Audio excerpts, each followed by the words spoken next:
Howdy y'all, welcome back. Let's take a walk down the streets of Scotland. More specifically, let's direct our attention to Glasgow and the earliest known photographs of that city.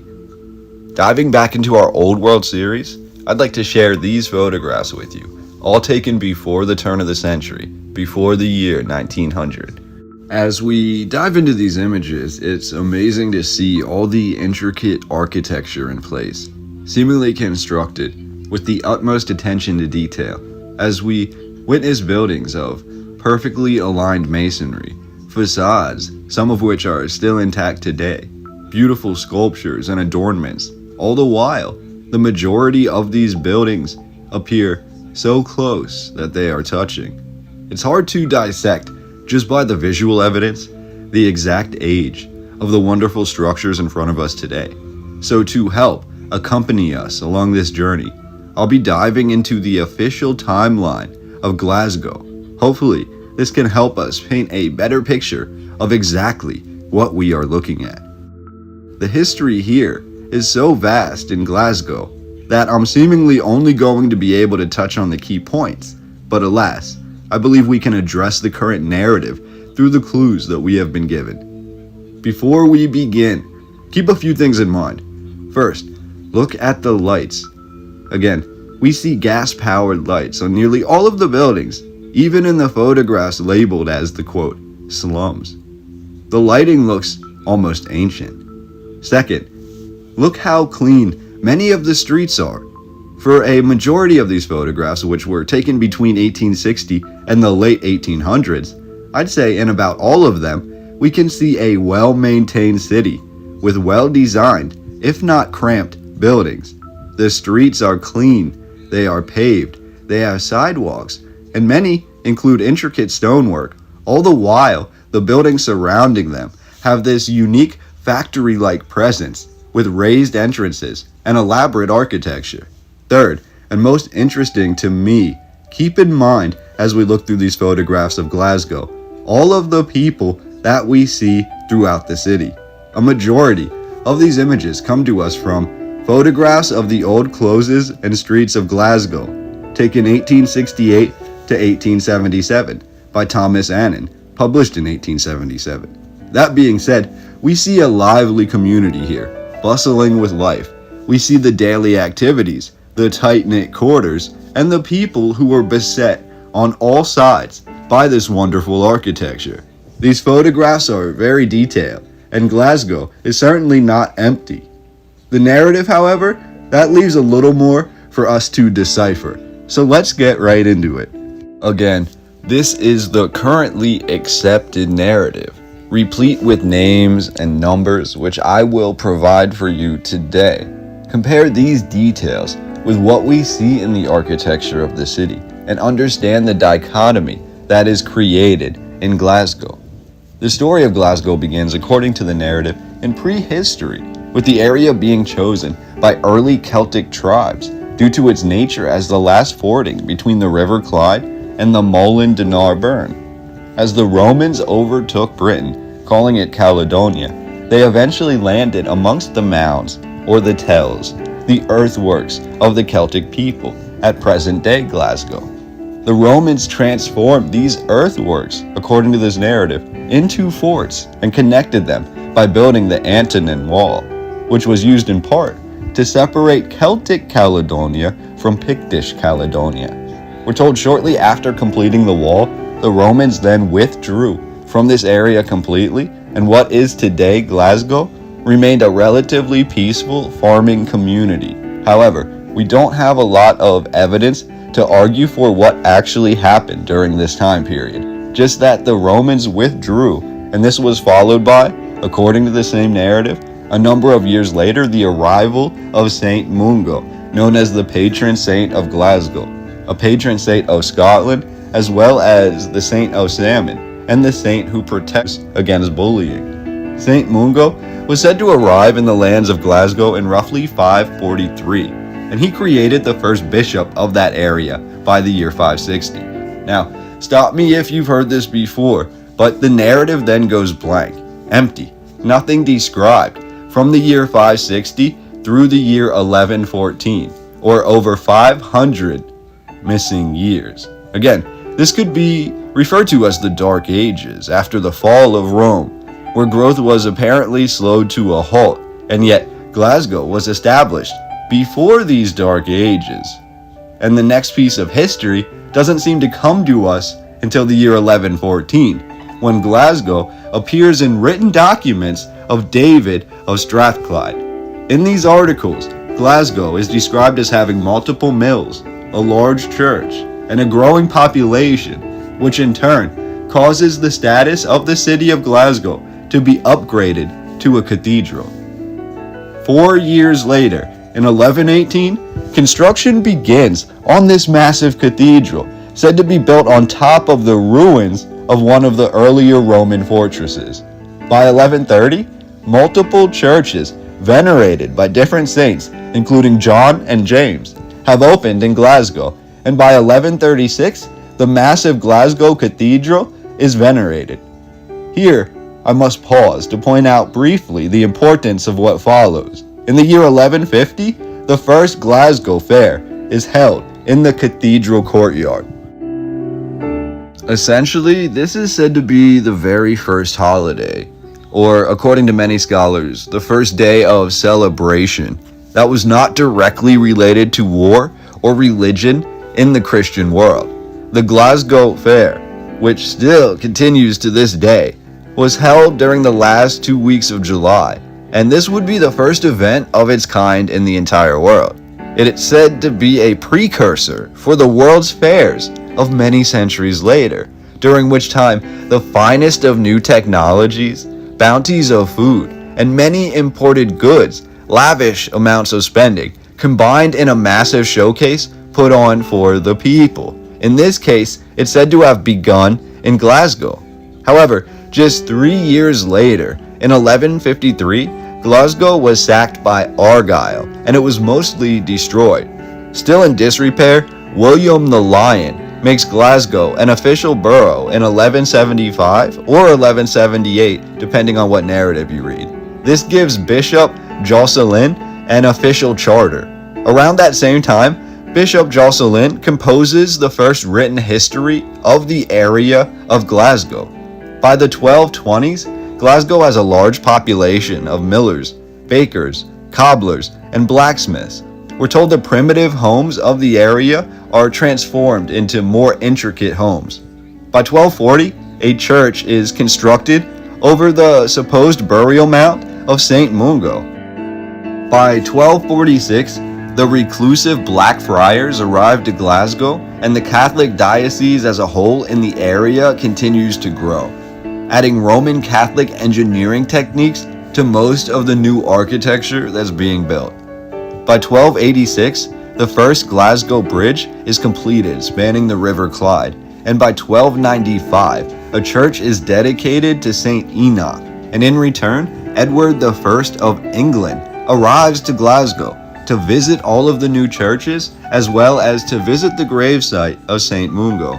Here, Edward orders the construction of a humongous siege machine, which could have been his real reason for coming. And he also orders 30 transport cars.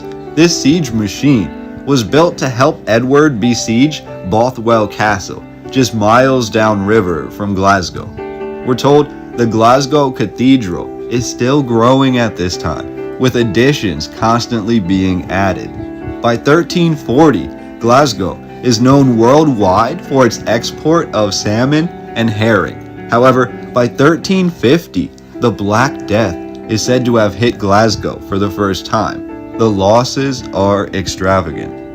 As Glasgow tried to rebuild from a largely waning population, we're told the next major event in this official current narrative timeline after the 1350 plague is the arrival of the plague again in the year 1384, which basically decimated what was left of Glasgow. We're told after the plague had ravaged this area, the ancient stone constructions of the Roman time period began to be used as stone quarries, being dismantled piece by piece to help rebuild Glasgow. This includes in 1410, when the Glasgow Bridge mentioned earlier was replaced by one fully made out of new stone masonry. Also by 1410, the population was said to sit around roughly 2,000 people. In the year 1431, an important figure by the name of William Elphinstone is born in Glasgow. Elphinstone would go on to obtain a papal bull for the University of Aberdeen and is credited as bringing the printing press to Scotland. Tying this back to something mentioned just a few moments ago, by 1451, we're told the massive University of Glasgow is established, founded within the grounds of the Blackfriars Monastery. By 1460, the Glasgow Grammar School is open. By 1464, the St. Nicholas Hospital is opened, mainly to cater to all of the homeless youth. We're told by 1480, the majority of all the structures in Glasgow were built out of stone masonry. In 1492, Pope Innocent appoints Robert Blackadder as the first Archbishop of Glasgow. Still, by the year 1500, with all this stone masonry and papal importance, we're told the population of Glasgow is less than 3,000 people. In the year 1504, the plague hits Glasgow for the third time, reducing the city's growth. Seemingly unrelated, directly after this plague event, for the next 50 years, we have the famous craft guilds of Glasgow being incorporated into the city. By 1520, the Archdiocese of Glasgow includes Argyll.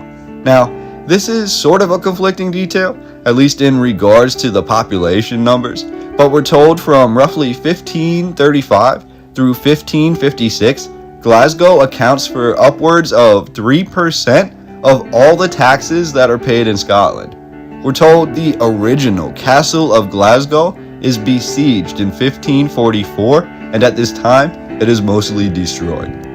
In 1556, with a population of just under 4,500 people, the first brewery in Glasgow opens, Well Park Brewery, which still operates to this day. Glasgow is officially represented in the Scottish Parliament by the year 1560. Tragedy strikes, however, when the plague hits Glasgow for the fourth time in 1574. After this period, from 1580 through 1600, the city's mills are rebuilt, the cathedral is saved from demolition, and Glasgow pays upwards of 2/3 of all of Upper Clyde's taxes. At the same time, in 1584, the plague hits Glasgow for the fifth time. However, on a more positive note, the first game of golf, according to many historians, is played in Glasgow along the marshy islands of Glasgow Green. By 1600, the population exceeds 5,000 people for the first time, and by 1604, Glasgow has at least 2 barber surgeons. The surgeons and the merchants formed the Glasgow Town Council in 1605. Interesting, a building called a Talbot is built in 1626, and this represents the town or city hall, with Talbot being spelled like the English toll booth, but it's a common name for these town halls in the Old Scottish. By 1636, over 100 students are attending university at Glasgow regularly, and by 1639, Glasgow is the third richest borough in all of Scotland.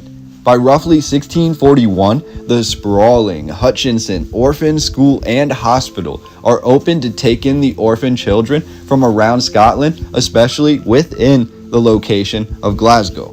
In 1652, a major fire renders most of Glasgow in flames, leaving over 1,000 families homeless, seemingly filling these many orphanages that just opened up in the city. At the same time, one of the world's first fire engines is said to be used in Glasgow at this time. In 1660, many coal pits are reported around the city, and in 1662, the first post office of Glasgow opens. By 1670, Glasgow is Scotland's second largest trade city by volume. In 1678, the first stagecoaches run throughout Scotland and arrive to Glasgow. By 1680, this population touches 12,000 people for the first time, and by 1690, Scotland and Glasgow are said to be home to one of the earliest branches of the very famous Bank of Scotland. In 1707, Scotland and England are officially united with the Act of Union, and in 1710, the population of Glasgow exceeds 13,000 people. However, the narrative makes a distinct note to say that Glasgow is susceptible to flooding, which does eventually occur. And this leads to many of the streets, including the building entrances, being elevated. We're told in 1718, the first vessel sails from Glasgow to the Americas. In 1719, subsequently, cotton printing becomes a massive business throughout Glasgow. In 1726, Daniel Defoe describes Glasgow as the cleanest and most well-built city in all of the British Empire. From 1737 through 1760, a new Talbot or town hall is constructed. The Glasgow University begins printing its own materials by the 1740s, and by 1750, Glasgow is lined with massive factories, including 5 or more sugar factories. By 1755, the population exceeds 23,000, and it's written those 23,000 people produce over 2.2 million meters of linen per year. In 1769, the future of mankind is seemingly changed when James Watt manifests his ideas for the steam engine in Glasgow while walking along the Glasgow Greens. By 1776, what a year, Glasgow has full trade routes with America, flourishing in the distribution of sugar and cotton. In 1783, Britain's first Chamber of Commerce is founded in Glasgow. In 1785, a successful flight occurs from Glasgow to Hawick in a hot air balloon. By 1794, the absolutely huge Glasgow Royal Infirmary opens, essentially used at the time for housing the insane, poor, or homeless. In 1800, the Glasgow Police Act is passed by Parliament, creating the first ever modern prevention policing force. From 1810 through 1815, multiple lunatic asylums opened in Glasgow. By 1818, Glasgow is converted to gas lights, including gas street lights and interior lights powered by natural gas. In 1827, the elaborate Argyle Arcade opens, and the following year, in 1828, James Beaumont Nelson makes a breakthrough in iron smelting technology in Glasgow. Railways begin to arrive in Glasgow by the 1840s, leading to a massive uptick in population and more advanced renovations on the already existing ancient architecture. In 1844, the Glasgow Stock Exchange opens. By 1849, the Queen Victoria visits the city, which in return creates a buzz driving Glasgow to be Scotland's largest city, with a population of 330,000 people by the year 1851. Nearly 20% of this population boom were said to be of Irish descent. In just under 100 years, officially 96, the population of Glasgow rose from an estimated 23,000 people to 330,000 people. At the same time, the fortifications from Roman times melted away into modern constructions of massive red brick factories and solid masonry. The catch? As we've read, not all the details seem to add up. At perfect times, we have events said to be unrelated, but clearly they're carrying a correlation. For example, the first prevention police force, said to be the first in the world, was opened in Glasgow, followed by an abundance of insane asylums opening in just 10 years that followed. Another example, the city warns of being susceptible to being covered in mud in the early 1700s, only to have some sort of event occur where the city was dug out in the early 1800s. How do we know this? Because we're told while they were digging the city of Glasgow out, they hit natural gas, and in return decided to light the city with the natural gas. Just another example, we have successful balloon travel across Scotland, stemming out of Glasgow in the 1700s. This helped to shape the rest of the balloon travel that would happen in Europe. We could really go on all night with these. There are no wires anywhere in the city. All we have are gas-powered lights, and then we have a trolley that's running. Very amazing. Now, as we look through these photographs, I want to wrap it up with this. Do you see any inconsistencies that stand out about the currently accepted narrative as compared to these photographs? As we look through these numerous images today, what of many of these anomalies stood out to you the most? Does this architecture in Glasgow, do the people residing in this great city, do they appear to fit the narrative? Or does it all just possibly paint a picture of the old city of Glasgow which can seldom be explained today? I'd love to hear your thoughts and your comments down below. Please subscribe to the channel if you're not already, and share this video and these images anywhere that you feel that they can teach others. I always look forward to coming here, to sharing my ideas and to learning with you. And if you'd like to reach out to me or support the channel, you can do so here. Thank you for joining me today. Can't wait to see you on the next video. Share your comments down below, and cheers.